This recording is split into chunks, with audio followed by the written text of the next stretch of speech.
Step aside, Aquaman. This is the new Rolex Sea Dweller Deep Sea Challenge 126067. The new chonky boy is in town.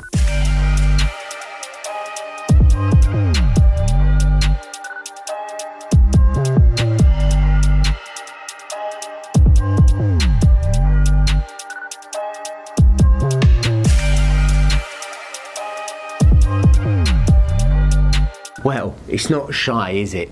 50mm in size, 23mm in height, 9.5mm thick. The crystal is waterproof to 11 kilometers. So yes, before you ask, you can take a shower in it. This is Rolex's first commercially available grade 5 titanium watch. We've spoken a lot in the past about grade 5 titanium, but never with Rolex. Mainly actually AP comes to mind when we're talking about grade 5 titanium. So it reduces the weight of the beast to a mere 1/4 of a kilogram. So this might look like it wears extremely heavy, that kind of thing, but this is a diver's best friend. I think it's safe to say that this was never designed to be a daily wearer. It's an absolute flex of Rolex waterproofing prowess. When we're talking about a watch like the Deep Sea Challenge, it deserves a bit of backstory. The Deep Sea Challenge is the latest in a pretty long line of watches from Rolex dedicated to conquering the deep sea.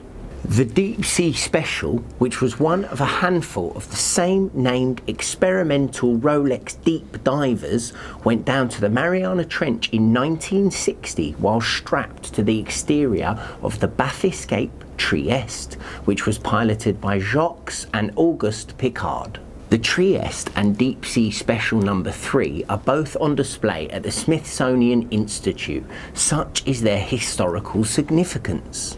In 2012, the director turned explorer James Cameron broke another record by taking his manned submersible, the Deep Sea Challenger, 10,908 meters down into the Challenger Deep. That's the lowest point of the Mariana Trench. Well, it's almost the lowest, and we'll get into that in a minute. Strapped to James's wrist was a black 116-600 Sea Dweller Deep Sea, and strapped to the outside of his submersible, yep, another experimental Rolex, one that would become the starting point for this piece right here, the Deep Sea Challenge. Okay, so here's where it gets a little entertaining for spectators, particularly the watch nerdy ones like myself. So, while Rolex were happily sunning themselves, safe in the knowledge that they were the kings of deep dive watches, an adventurer by the name of Victor Vescovo was completing his 5 Deeps expedition. The expedition took Victor to the deepest parts of the world's 5 oceans. In May 2019, he successfully piloted his deep submergence vehicle, named Limiting Factor, to the bottom of the Challenger Deep within the Pacific Ocean's Mariana Trench. More to the point, he went 20 meters deeper than James Cameron and the Piccards, and to add insult to injury, he had a prototype Omega Planet Ocean Ultra Deep strapped to the arm of his submersible, subjecting it to 10,928 meters of real-world pressure testing. That then made Omega the new kid on the block who just spanked the Crown and their depth records. So, Omega's experimental piece was then modified to make wearable, and the Planet Ocean Ultra Deep is now available for purchase from Omega with a depth rating of 6,000 meters. So at the time, this bested Rolex's current offering, the Deep Sea, with a resistance of 3,900 meters. Clearly, in the name of good old-fashioned tit-for-tat submersible waving, Rolex wasn't going to let this stand for long. So, in September 2022, far and away from the Basel fanfare, the Rolex Deep Sea Challenge quietly made its way onto the Rolex website, and it had an 11,000 meter water resistance. If that isn't petulant brilliance, then I don't know what is. Onto the watch itself.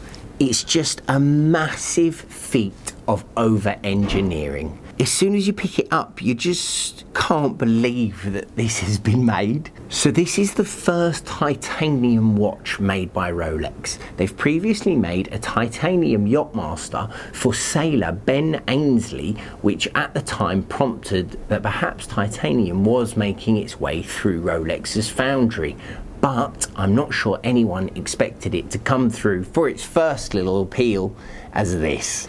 It's also the first sea dweller to be presented without a date, which does make for some very nice dial symmetry. However, I personally would have liked to have seen something with a price tag like this. The date would have been handy, I suppose, but this wasn't built for me. This wasn't really built for anyone. This is for people who go on adventures that we can only dream of.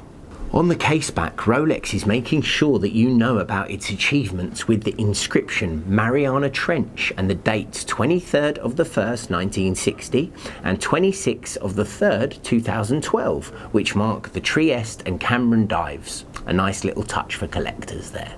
The head is balanced by the bracelet, which has a lug width of 23mm wide, enough to keep the whole thing on the wrist without spinning around.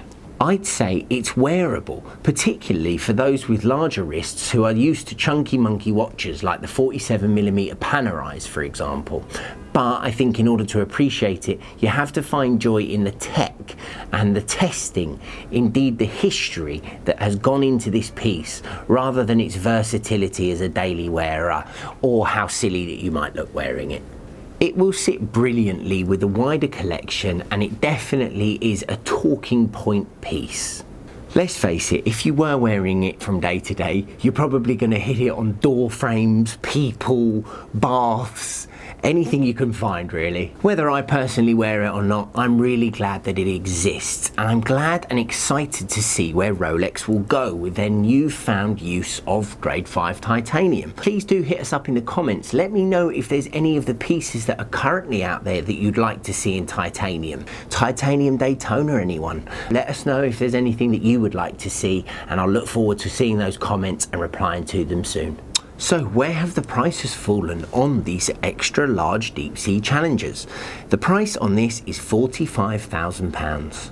Guys, thank you so much for joining us for another YouTube video. Please do like, comment, share and subscribe. We have noticed the subscribers are coming up now, but there are still a lot more of you viewing than subscribers. So please do subscribe, and I'll keep the content coming fresh every week.